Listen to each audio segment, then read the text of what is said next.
આજે આપણે બનાવીશું રોટી પીઝા.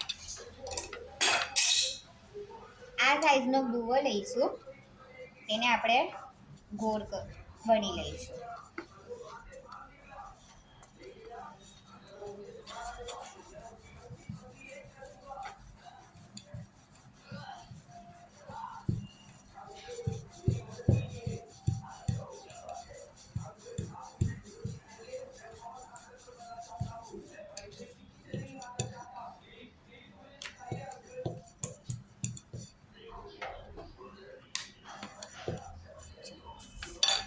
આટલી થિકનેસ રાખવાની છે, ભાખરી જેવી.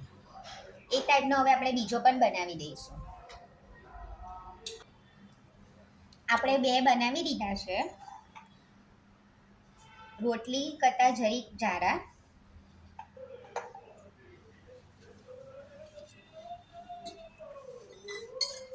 હવે આપણે એની પર થોડું તેલ નાખીશું.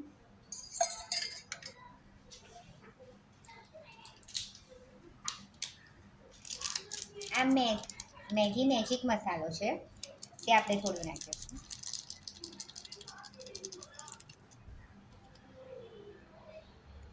અને રોટલી પર એપ્લાય કરી દઈશું. બધી રીતના સારી રીતે કોટિંગ કરી દઈશું.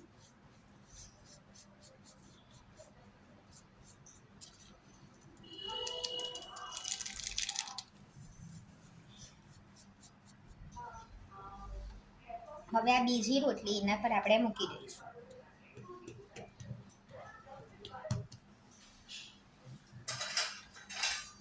હવે કાંટા ચમચીની મદદથી દાળને આપણે સીલ કરી દઈશું.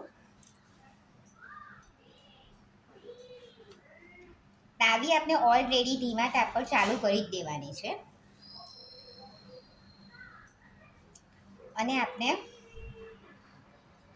ફોકથી રોટલી ફૂલી ન જાય એ પ્રમાણે આપણે થોડા કાણા પાડી લઈશું.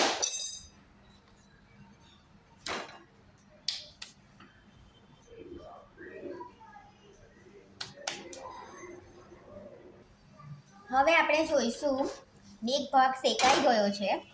ગેસને ધીમો જ રાખવાનો છે. હવે જે શેકાઈ ગયો છે એના પર આપણે શેઝવાન ચટણી, સોસ અને મેયોનીઝ એ એપ્લાય કરીશું. મિક્સ કરેલું છે.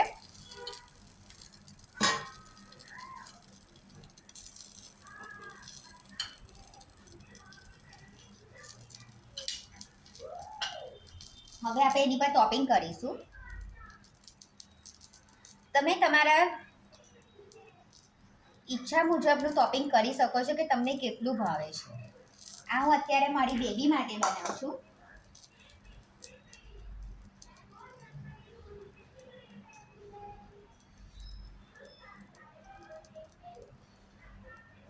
ગેસ ધીમો જ રાખવાનો છે.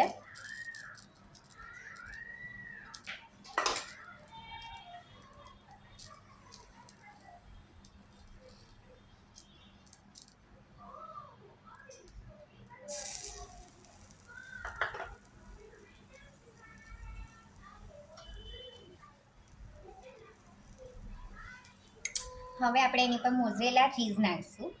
તમે કોઈ પણ ચીઝ લઈ શકો છો.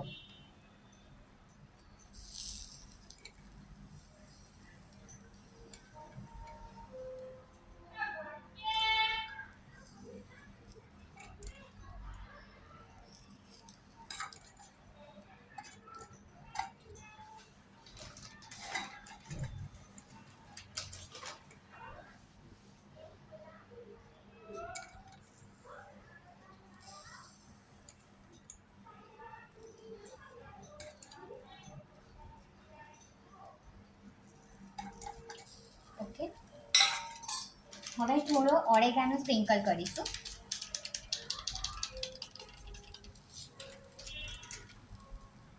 હવે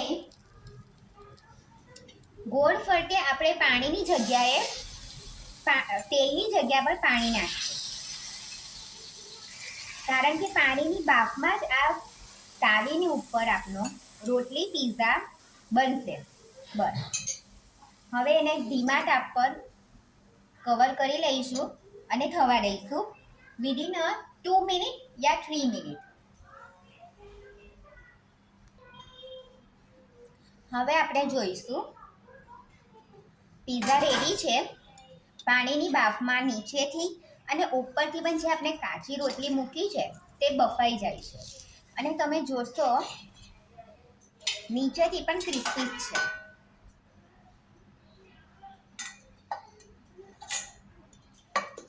હવે આપણે સર્વ કરીશું.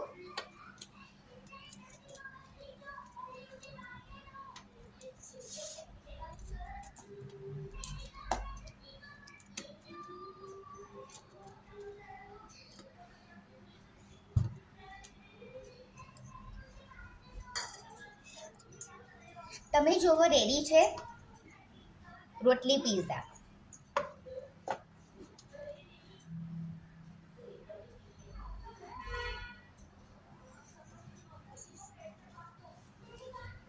બાય.